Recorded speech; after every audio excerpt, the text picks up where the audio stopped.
जैसे अमेरिका का एक पूरी हिस्ट्री है, वक्त ज़रूरत हमें टिशू की तरह इस्तेमाल किया, जैसे ही उसकी ख्वाहिश के मुताबिक नताइज आए और हमें उसने इग्नोर कर दिया।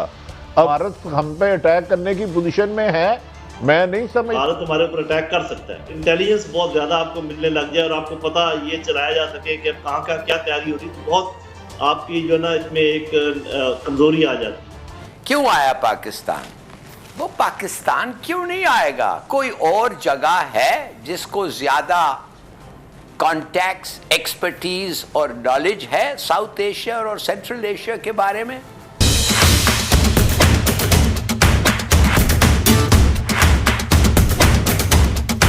नमस्कार दोस्तों, स्वागत है आपका एक्सपैंड इंडिया चैनल में। दोस्तों, हाल ही में आपको पता होगा कि अमेरिकन इंटेलिजेंस एजेंसी यानी CIA के चीफ भारत आए थे और वो अजीत डोभाल जी से मिले थे, जिस पर पाकिस्तानी मीडिया का ये कहना है कि क्या भारत अमेरिका के साथ मिलकर हम पर हमला कर देगा, और उनका ये भी कहना है कि अमेरिका ने हमेशा हमें टिश्यू पेपर की तरह यूज किया है। नईम साहब, गुजारिश ये है कि आप जैसे अमेरिका का एक पूरी हिस्ट्री है, वक्त ज़रूरत हमें टिशू की तरह इस्तेमाल किया, जैसे ही उसकी ख्वाहिश के मुताबिक नताइज आए और हमें उसने इग्नोर कर दिया। अब CIA के जो डायरेक्टर साहब आया, भारत होकर आया, उनके भारत के साथ एग्रीमेंट भी बहुत ज़्यादा है। एक तो तरफ आप कह रहे हैं कि थोड़ा सा थ्रेट कर रहे हैं, मैक्सिमम क्या कर सकते हैं हमें? क्या भारत हम पे अटैक करने की पोजीशन में है? मैं नहीं समझ। क्या खुदा ना खास्ता भारत दोनों न्यूक्लियर पावर्स है, इतनी जुर्रत कर सकता है कि पाकिस्तान पे अटैक कर दे? और अल्हम्दुलिल्लाह हमारी फौज तो यकीनन उसके लिए है। क्या वो कर सकता है ये इतनी जुर्रत? दहशतगर्दी तो वो कराता रहेगा, वो दुश्मन है, वो हमारा खैर खा तो नहीं हो सकता।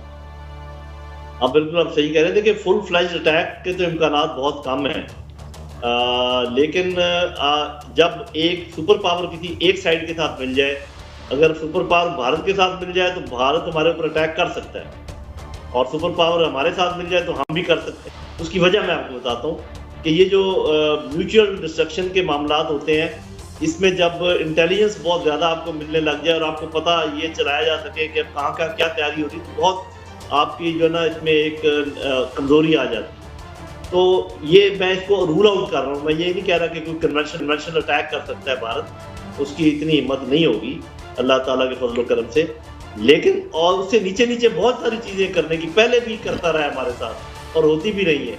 वो सारी चीज़ें अगर आप अपने जेब में दोहरा लें तो सब चीज़ों को रखा। ये मतलब नहीं होता कि आपको खुशहाल होना चाहिए और रोटी होनी चाहिए खाने के लिए और उसके बाद खाओ पियो और जाओ। पाकिस्तान एक किसी बुनियाद पे खड़ा है। नहीं हालत साहब, मैं इधर रोकूंगा। गुजारिश ये है कि आपने फरमाया कि अपनी इज्जत बेच दो, अपना वकार बेच दो, न्यूक्लियर, तो ऐसी जिंदगी से मौत बेहतर है कि इस्लाम में जद्दोजहद का हुक्म है, जहाद का भी हुक्म है, लेकिन इतने 70 साल कुर्बानी देने के बाद अगर गुलामी की जंजीरें हमने अमेरिका या भारत से पहननी है तो ऐसी जिंदगी का फायदा क्या? ये तो अब मेरा ख्याल है फिर हुकूमत पाकिस्तान को, जैसे आप इशारा कर रहे हैं, अब फैसला करना होगा कि हमने इज्जत की जिंदगी जीना है या गुलामी की जंजीरें बनाए रखना 22 करोड़ अवाम को।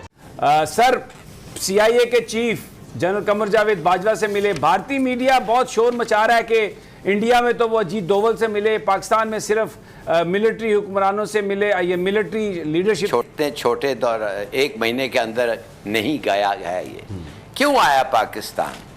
वो पाकिस्तान क्यों नहीं आएगा? कोई और जगह है जिसको ज्यादा कॉन्टैक्ट्स, एक्सपर्टीज और नॉलेज है साउथ एशिया और सेंट्रल एशिया के बारे में?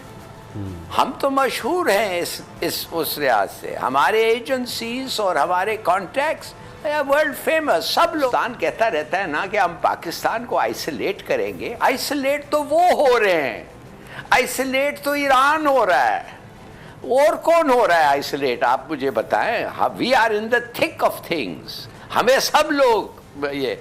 अब तो मेरे ख्याल में हमारे जो फॉरेन मिनिस्टर साहब हैं, उन्होंने जबरदस्त इनिशिएटिव लेके वो जो है इंडिया के लिए प्रॉब्लम वहां है।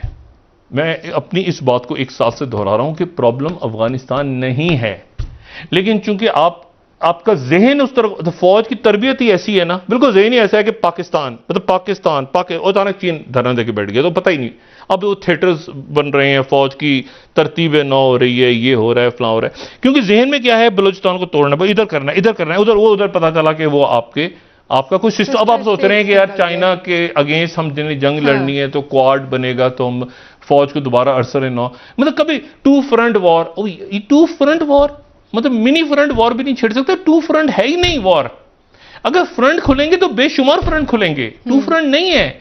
और ये जो इशू अगर खड़ा होता है, ये इंडिया के हमारे जो स्ट्रेटेजिस्ट हैं, जो भाई हैं, जो बात को समझें कि वहां पर ये इंटरनल इशू खड़ा होगा, ये एक्सटर्नल थ्रेट्स नहीं होंगी, रियासतें इंडिया के अंदर। और फिर उनके यहां जो कश्मीर के इश्यूज हैं कि एक अफगानिस्तान का ताल्लुक नहीं होगा कश्मीर से, कश्मीर के अंदर खुद मसाइल खड़े होंगे। ये इशू अगर नागालैंड का क्या ताल्लुक है तालिबान के साथ? आप कहेंगे नागालैंड के अंदर मुसल्लह तहरीक शुरू हो गई तो तालिबान ने की, वो अंदर अपनी डायनामिक्स हैं, मुल्कों को, रियासतों को अपने मामला देखें। ये जैसे मशरिक वस्ता के मुल्कों ने आपस में किए, ठीक है ना, टर्की सऊदी अरेबिया कतर दोस्ती आपस में, ठीक है, ईरान सऊदी अरेबिया के साथ बात कर रहे हैं, उसका 101% अगर खत्म नहीं भी होते मामला तो नीचे तासुर तो अच्छा जाता है ना कि 1 मिनट ठहर जाए, अब हम नहीं इसके हो रहे हैं, एग्जैक्टली, मतलब सीरिया में वो टर्की कहेगा हम इसके पीछे नहीं है भाई, अब जो भी है